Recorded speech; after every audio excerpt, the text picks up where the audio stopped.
Just because Quentin Beck makes up lies about the multiverse doesn't mean it isn't real. Doctor Strange in the Multiverse of Madness. Say hi to the director, Scott Derrickson. I mean, what excites me about Doctor Strange is what made him great in the comics, that he doesn't fight villains from this Earth or even from this universe, but from the multiverse and from other dimensions.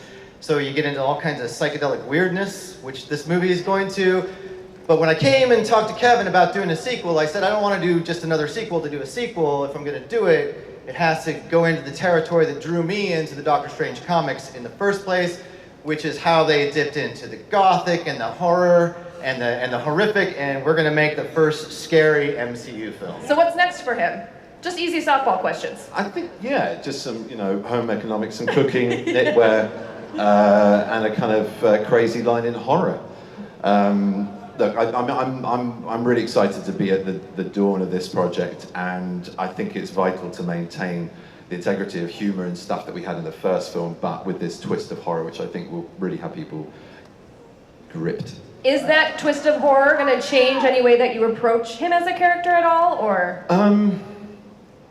He'll be facing unexpected things. I think he'll be in a position, rather like the audience, of not knowing what's coming at him. There was a lot of authority to his character, I thought, in the Avengers iterations and even in Thor as well. So we're going back to kind of trying to destroy him a bit, I think. Obviously, early days, but when you have a strong sorcerer, it also helps when you have a strong witch. And the Scarlet Witch is appearing in this movie alongside her. Let's bring Lizzie Olsen back out.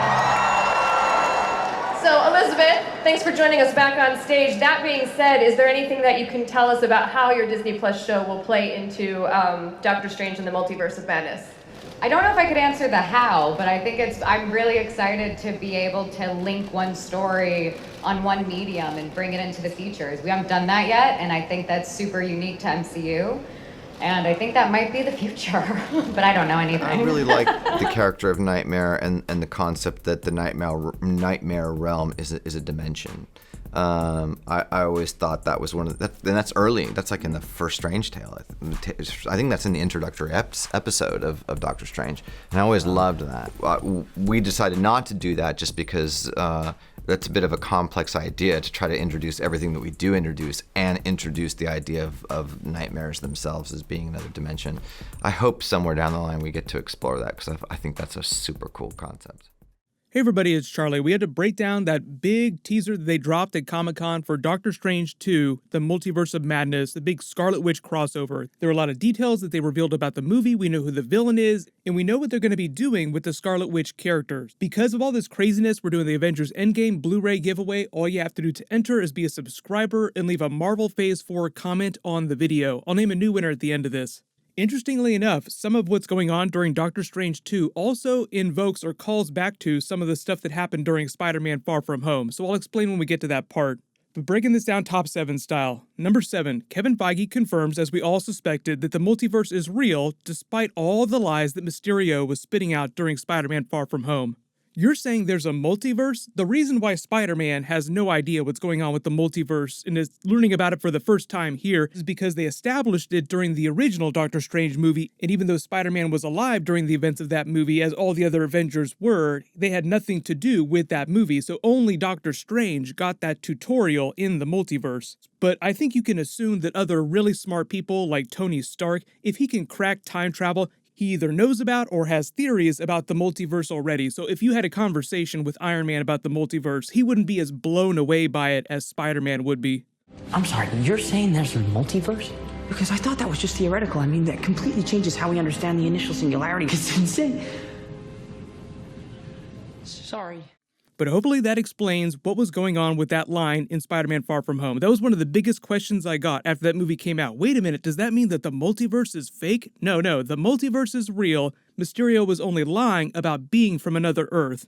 6, they confirmed that the movie's going to be Marvel's first legit horror film, and the main villain is going to be Nightmare. As the director says during his interview, I just feel like he's a really interesting villain, that he's from a dimension that is the Nightmare dimension. If you haven't read a lot of the Doctor Strange comics, Nightmare is one of the Fear Lords from the Halls of Fear. That's where their base is. The Halls of Fear is also what they call the dimension that he comes from. So he's part of a group of a bunch of really powerful beings, some of them being legit demons, some of them being gods from other dimensions themselves. So the Fear Lords are Despair, the Dweller in the Darkness, the Lurking Unknown, Nightmare, and Nox. The way it seems like the movie is going to use Nightmare is that he's from a dream dimension that overlays our own, which explains a little about how he can penetrate the dreams of people in our own dimension when he exists in another one. So imagine in the wake of the snap, you have all this cosmic energy giving off, weakening the barrier between dimensions. I know it still sounds like Mysterio's fake explainer, but as Kevin Feige says, he wasn't lying about every single thing. So weakening the barrier allows Nightmare to control more people's minds within our dimension. That's why Doctor Strange gets involved, because his primary role as Sorcerer Supreme is to protect our Earth from threats from other dimensions. What is your job exactly besides making balloon animals? Protecting your reality, douchebag. Like the director says, that's one of the reasons why he likes the Doctor Strange characters, because most of his villains are from other dimensions.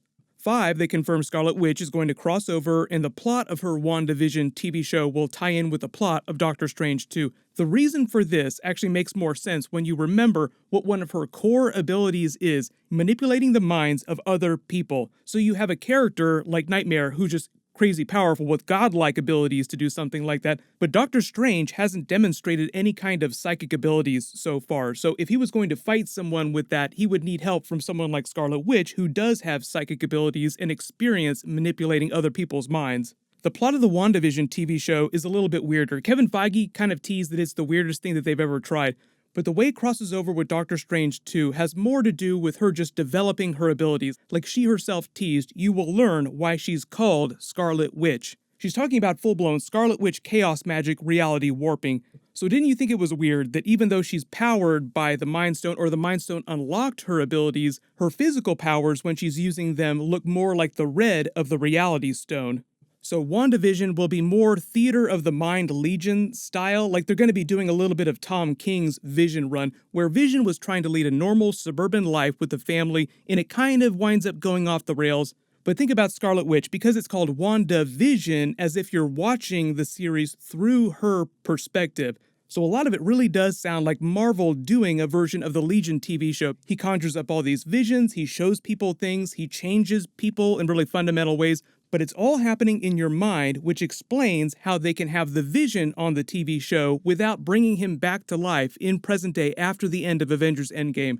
When they brought him on stage, Paul Bettany was like, I have no idea how I'm in this series. I have no idea how they brought me back. I don't know what's going on, because it's probably going to be Theater of the Mind Vision, not real life Vision coming back. There was an interview before Avengers Endgame came out during the press junket where she also called it very 1950s. That doesn't literally mean that the series is taking place in 1950 and they're going back in time.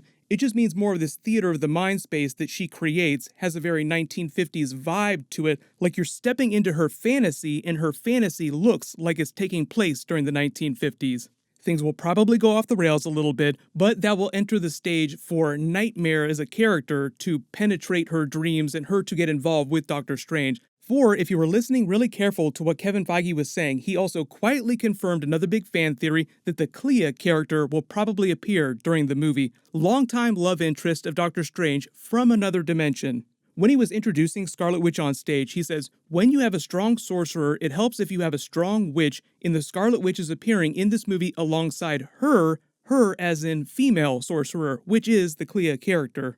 3, this is another Spider-Man Far From Home moment. Because all the movies are taking place in a relatively short time span, being trapped in the Nightmare realm is probably why Doctor Strange was unavailable to help Spider-Man during Spider-Man Far From Home. He would have shut that Mysterio Elemental's business down immediately. Like, he wouldn't even have to leave the Sanctum in New York City to tell Nick Fury and Maria Hill that the Elementals are not real. Yeah, that's just a bunch of drones with Stark Industries etched on the side. You're gonna want to give a call to Pepper Potts to ask her about that.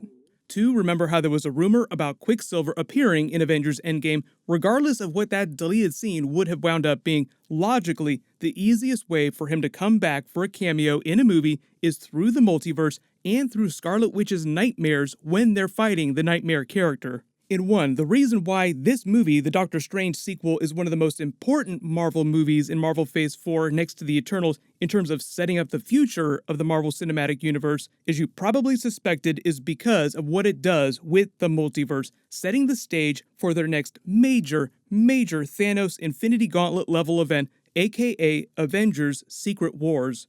After all those Marvel panels this weekend, Kevin Feige did an interview confirming that they're doing the same thing with the newer movies, teasing the next big thing that they're working up to, the exact same way they tease Thanos at the end of the first Avengers movie with the Infinity Gauntlet and the Infinity Stones. So in the next couple of movies, you will see hints in the background of what it is they're building up to in the next couple of phases. Next to the Eternals, Doctor Strange in the Multiverse of Madness is just the beginning of that, setting the stage for all these alternate universes to collide many years down the road. And even the Russos were being funny this past weekend with the writers of Infinity War and Endgame, joking that in order to do the Secret Wars story justice, you would have to do it as a 6-film series all by itself. And that's just crazy. There's no way Marvel is going to break an Avengers movie into 6 different Avengers movies, but maybe more than one film for sure, like they broke Avengers Infinity War and Avengers Endgame into 2 separate films. As for introducing the Fantastic Four and the X-Men characters, I don't think that they'll purely be a multiverse alternate Earth story.